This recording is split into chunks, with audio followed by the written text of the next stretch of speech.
رہنا ہے، تو ظاہر ہے کہ نبی ختم ہو جائے اور نبوت باقی رہے، یہ کیسے ممکن ہے؟ لیکن وہاں پر جب یہ بات ہوئی تو ایک صاحب کہنے لگے very bluntly he said and I'm sorry I would have to quote his words. انہوں نے کہا کہ جی وہ صحابی وہ پاگل تھے، وہ عقل سے خالی تھے کہ ایک زندہ آدمی کو قبر میں زمین میں دفنا کے آ گئے، آپ کہتے ہیں وہ زندہ تھے۔ اب ظاہر ہے کہ ایسے بلنٹلی جو سوال کیے جاتے ہیں ان کا پھر ذرا سوفسٹیکیٹڈلی جواب دینا ذرا مشکل ہوتا ہے، but I try to remain within the limits. میں نے ان سے کہا کہ جی چلیے صحابہ کرام تو مجھے نہیں پتا ایسے تھے یا نہیں تھے، لیکن اگر نبی پاک صلی اللہ علیہ وسلم کو ایسے ہی مان لیا جائے تو پھر حضرت جبریل علیہ السلام تو پھر یقیناً وہ عقل سے فارغ ہوں گے کہ ایک جیتے جاتے انسان کو بغیر کسی اسپیس شپ کے، بغیر کسی خلائی جہاز کے، بغیر کسی ایکوپمنٹ کے اٹھا کے لے چلے دنیا سے باہر اور جناب آسمانوں پہ لے گئے۔ ان کو خیال نہیں آیا کہ بھئی ایک انسان اس طرح کیسے وہاں پہ رہے گا۔ تو اگر وہاں پر اس طرح لے جایا جا سکتا ہے کسی بھی ایکوپمنٹ کے بغیر، تو آقا کریم صلی اللہ علیہ وسلم کو زمین میں بھی رب کائنات اپنی قدرت کاملہ سے وہاں پر رکھ سکتا ہے۔ اور حضرت یونس علیہ السلام مچھلی کے پیٹ میں تھے یا نہیں تھے؟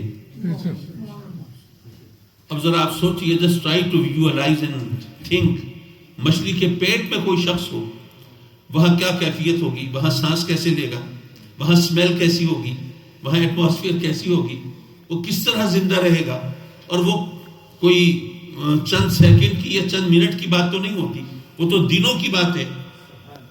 تو جب رب کائنات اپنی قدرت کا اظہار فرماتا ہے تو وہ اس طرح فرماتا ہے۔ اور اصل چیز یہ ہے کہ زندگی کسے کہتے ہیں، موت کیا ہے۔ میں ماشاءاللہ انگلینڈ میں بیٹھا ہوں اور یہاں پر تصور یہی ہوتا ہے کہ the people would be well informed and well educated. How can you define life? I asked when I was there in America and there was a meeting with the students of medical science. Medical science میں research کرنے والے ساتھیوں کے ساتھ ایک meeting تھی اور میں نے ان سے کہا کہ please tell me the definition of life.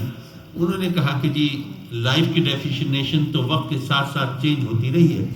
کبھی انسان نے کہا کہ زندگی حرکت کا نام ہے، کبھی کہا کہ زندگی سانس کے چلنے کا نام ہے، کبھی کہا زندگی دل کی دھڑکن کا نام ہے، کسی نے کہا زندگی سوچنے سمجھنے کی صلاحیت کا نام ہے۔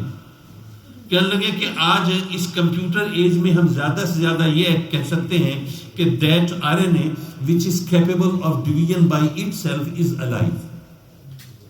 میں نے کہا کہ جی مجھے یہ نہ بتائیں کہ زندہ کون ہے، مجھے یہ بتائیں زندگی کیا ہے۔ کہنے لگے یہ تو ہم آج تک ڈٹرمن نہیں کر سکے۔ یہاں پر میڈیکل سائنس سے تعلق رکھنے والے دوست ہوں گے، میں ان سے عرض کروں گا کہ اگر میری معلومات میں اضافہ کر سکیں، مجھے بتا سکیں تو میرے لیے ایک نئی ڈائمنشن کھل جائے گی۔ مجھے آج تک لائف کی ڈیفینیشن نہیں ملی۔ میں سوچنے لگا کہ یہ عقل والے، یہ سائنس والے، یہ ڈاکٹرز یہ تو نہیں بتا سکے کہ زندگی کیا ہے۔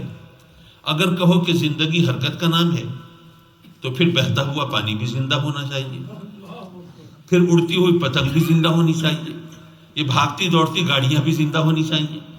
یہ زندہ نہیں ہے تو پتہ چلا زندگی حرکت کا نام نہیں ہے۔ کیا زندگی سانس کے چلنے کا نام ہے؟ ماشاءاللہ وہ وینٹیلیٹرز، ریسپیریٹرز آپ کے لیے تو ظاہر ہے کہ ہر ہاسپٹل میں ہوتے ہیں، مجھے اس کے بارے میں کچھ بتانے کی ضرورت نہیں۔ کسی مریض کی حالت بہت خراب ہو، ہاسپٹل میں اس کو وینٹیلیٹر پہ ڈال دیا، اب مشین اس کے اندر سانس پمپ کر رہی ہے۔ In the meanwhile doctor becomes suspicious about his life, he opens his eyes with the help of his fingers or he applies light on his eyes۔ اب آپ کو یہ پتا ہوگا یہاں پہ کہ اگر کوئی بھی شخص، کوئی انسان ہو یا جانور ہو، اگر وہ زندہ ہے تو اس کی جو آنکھیں ہیں وہ ریئیکٹ کرتی ہیں لائٹ پر، وہ شرنک ہوتی ہے۔ اگر آنکھ میں وہ پیپل شرنک ہوا ہے تو اس کا مطلب یہ ہے کہ that individual is alive۔ اور اگر اس میں کوئی موومنٹ نہیں ہوتی تو it indicates that he is dead. تو اس نے جب اس کے روشنی ڈالی اور وہ اس کی جو پیوپل ہے, جو بکلی ہے, وہ شرینک نہیں ہوئی, تو ہی اناؤنسڈ کہ he has passed away, he is dead and he needs no to remain on ventilator. اب اگر زندگی سانس کے چلنے کا نام ہوتا تو مشین کی مدد سے صحیح, وینٹیلیٹر کی مدد سے صحیح, سانس تو چل رہی تھی نا, تو پھر مریض کو زندہ ہونا چاہیے تھا. لیکن سانس چل رہی ہے, مریض مر چکا ہے. پتہ چلا کہ زندگی سانس کے چلنے کا نام بھی نہیں ہے. کیا زندگی دل کی دھڑکن کا نام ہے؟ آج سے 100 سال پہلے کہتے تو لوگ مان لیتے, لیکن آج جب کہ ٹرانسپلانٹیشن آف ہارٹ کے آپریشنز ہوتے ہوں, تو جب جسم سے دل علیحدہ ہوا تو اگر دل کی دھڑکن کا نام زندگی تھا تو زندگی ختم ہو جانی چاہیے تھی. دل علیحدہ ہو گیا, زندگی باقی ہے. پتہ چلا کہ زندگی دل کی دھڑکن کا نام بھی نہیں ہے. کیا زندگی سوچنے سمجھنے کی صلاحیت کا نام ہے؟ میرا خیال ہے اب یہاں پر مجھے کمپیوٹر کیلکولیٹر کی مثال دینے میں کوئی ہچکچاہٹ, I shouldn't hesitate to present example of computer and calculator. There is artificial intelligence in that. لیکن کیا وہ زندہ ہے؟ وہ زندہ تو نہیں ہے, وہ تو مشینیں ہیں.